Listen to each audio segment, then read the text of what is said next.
आज लोकमान international hospital में एक ख़ास केस हमारे पास पहुंचा था। एक गायनी केस था। ये केस डॉक्टर नूर साहा ने हैंडल किया, जो गायनी स्पेशलिस्ट है। और इस गायनी केस में ख़ास बात ये थी कि जो पेशेंट थी, उनके 4 जुड़वा बच्चे पैदा हुए। और कैसे उन्होंने इस सिचुएशन को हैंडल किया, केस और इस सिनेरियो में हमारे हॉस्पिटल के कौन कौन से डिपार्टमेंट्स उस वक्त मौजूद थे, कौन से डिपार्टमेंट्स ने अपने ड्यूटीज सर अंजाम दिए।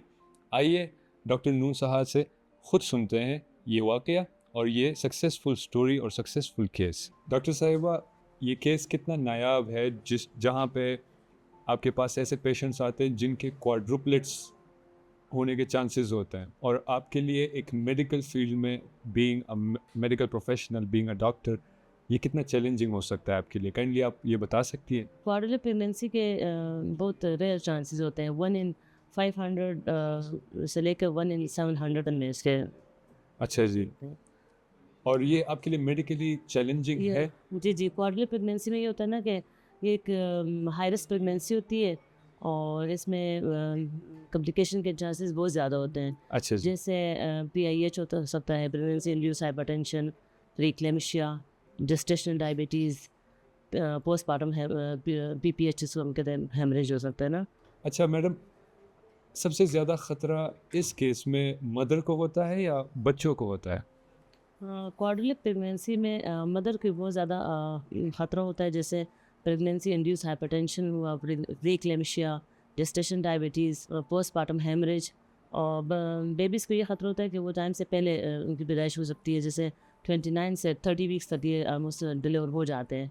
प्री टर्म डिलीवरी होती है क्वाड्रुपल प्रेगनेंसी में। अच्छा मैडम, जब ये पेशेंट लोकमान इंटरनेशनल हॉस्पिटल पहुंचा यहाँ पे उस सीरियस कंडीशन में, तो आपके जहन में सबसे पहले कंसर्न क्या था, आप बता सकती हैं? स्टार्ट से ही ये बुकिंग पहले हमारे साथ बुकिंग इसने की, तो हमारी प्लानिंग ये नहीं थी कि उसी टाइम पे हमने नहीं इसका प्लान बनाया। स्टार्ट से हमारे साथ ये थी, तो बुक पेशेंट थी, स्टार्ट से हमने इसकी प्लानिंग बनाई थी। जैसे 13 वीक्स पे हमने इसका एक अर्ली स्कैन किया, हमें ये मालूम करने के लिए कि जो 4 बच्चे हैं इनका प्लेसेंटा अलग अलग है या नहीं, पानी की थैलियाँ अलग है या नहीं, ये मालूम करना बहुत ज़रूरी होता है। अगर पानी की थैलियाँ अलग अलग होती हैं, फिर कॉम्प्लिकेशन के चांसेस कम होते हैं। अगर बच्चों के प्लेसेंटा भी अलग-अलग हों, तो कॉम्प्लिकेशन के चांसेस कम होते हैं। तो हमने अकॉर्डिंगली पेशेंट प्रेगनेंसी को फिर लेके चलना होता है। तो ये फ्रीक्वेंट विजिट्स के लिए मैं मेरे पास आती थी। इसको मैंने इसमें प्री मैच्योर डिलीवरी के चांसेस ज़्यादा होते हैं, इसलिए मैंने इसको 28 वीक्स पे ही डेक्सा का कवर दे दिया था कि लंग मैच्योरिटी हो जाए। और 30 वीक्स में मैंने इसको मैग्नीशियम सल्फेट दिया न्यूरो प्रोटेक्शन के लिए। और जब लकमान हॉस्पिटल आई तो ये ऑलमोस्ट 30 वीक्स थी। रात को 1 बजे आई, हमने इसको मैग्नीशियम सल्फेट वाला लगाया। फिर इसको पेन ज़्यादा होते रहे, फिर हमने सुबह इसका दिन में 1 बजे तकरीबन इसका हमने सिजेरियन किया।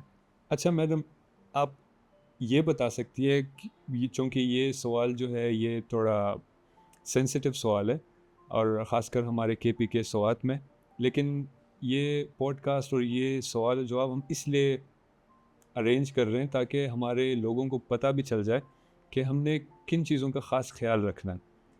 हमारी जो माएँ बहनें होती हैं, इनके जब भी प्रेगनेंसी केसेस होते हैं, तो आप क्या तजवीज़ करेंगी कि ये ख़ास किन बातों का ख्याल रखें, चाहे वो नॉर्मल प्रेगनेंसी हो या ट्रिपलेट्स हो, ट्विन्स हो या क्वाड्रुपलेट्स हो? इन केसेस में उन्होंने किन बातों का ख्याल रखना चाहिए?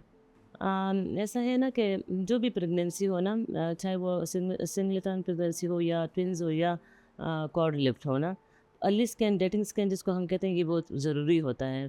क्योंकि इसी स्कैन से फिर हम लोगों ने ये मालूम करना होता है कि एक्सपेक्टेड डेट ऑफ डिलीवरी का हमें बस यही पता चलता है। तो और ये पता चलता है कि सिंगल है, ट्रिपलेट है, क्वाड्रुलेट है, इस टाइम पे सही पता चलता है हमें। एटलीस्ट ये 13 वीक्स पे करवा लेना चाहिए।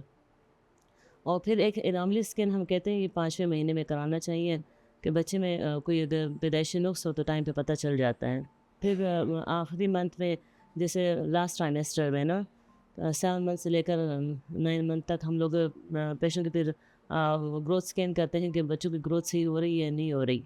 और और कोई कॉम्प्लिकेशन अगर डेवलप होती है तो हमें पता चल जाता है। एक और क्वेश्चन ये है कि जब वो क्वाड्रुपलेट्स पैदा हुए, तो आपने सबसे पहला स्टेप क्या लिया और बच्चों की हालत कैसी थी और आपने इस सिचुएशन को कैसे टैकल किया? भी ये हमारी बुक पेशेंट थी, तो इसलिए हमें ये आसानी हुई कि हमने टाइम पे अपनी ओटी स्टाफ को, एनेस्थीसिया वालों को इन्फॉर्म किया, एनआईसीयू वालों को इन्फॉर्म किया कि हमारे पास क्वाड्रुपल प्रेगनेंसी है, हाई रिस्क प्रेगनेंसी है। तो सब लोग पहले से रेडी थे। और बेबी ये थे कि ये 30 वीक्स प्रेगनेंसी थी, और जब डिलीवर हुए तो माशाल्लाह बिल्कुल ठीक थे, लेकिन प्री मेच्योरिटी की वजह से हम लोगों ने उनको एनआईसीयू भेजा। अच्छा मैडम, हमारा आखिरी question, being a health care professional, being a well renowned doctor, आपके हेल्थ केयर प्रोफेशन में ये एक पहला केस आया, आप उसको कैसे बयान करना चाहेंगी और इसके हवाले से कुछ अगर कहना चाहती हैं तो प्लीज़ हमारे व्यूवर्स को भी कह दें, और ताकि उससे कुछ आइडिया मिल सके लोगों को और नेक्स्ट स्टेप लोगों के लिए आसान हो। हाँ, उसमें तकरीबन 13 से 14 साल का एक्सपीरियंस है। मैंने ट्विन प्रेगनेंसी, ट्रिपलेट प्रेगनेंसी, ऐसे केसेस तो बहुत किए हैं, लेकिन ये क्वाड्रुपल प्रेगनेंसी मेरे एक्सपीरियंस में ये फर्स्ट केस था 13-14 इयर्स एक्सपीरियंस में। और शुक्र अल्हम्दुलिल्लाह, बहुत खुशी हुई कि हमारी मरीज़ा भी ठीक थी और चारों बच्चे भी ठीक थे, बिल्कुल सेहतमंद थे। इनको इवन एनआईसीयू में रखने की भी ख़ास ज़रूरत नहीं पड़ रही थी, लेकिन फिर भी हम लोग एहतियातन प्रीमेच्योरिटी की वजह से हम लोगों को एडमिट रखा। डॉक्टर नून साहा के इस सक्सेसफुल केस और सक्सेसफुल स्टोरी सुनने के बाद आइए चलते हैं एनआईसीयू की तरफ, जहां पे नौमौलूद बच्चों को एडमिट किया जाता है और उनके राय सुनते हैं इस केस के हवाले से।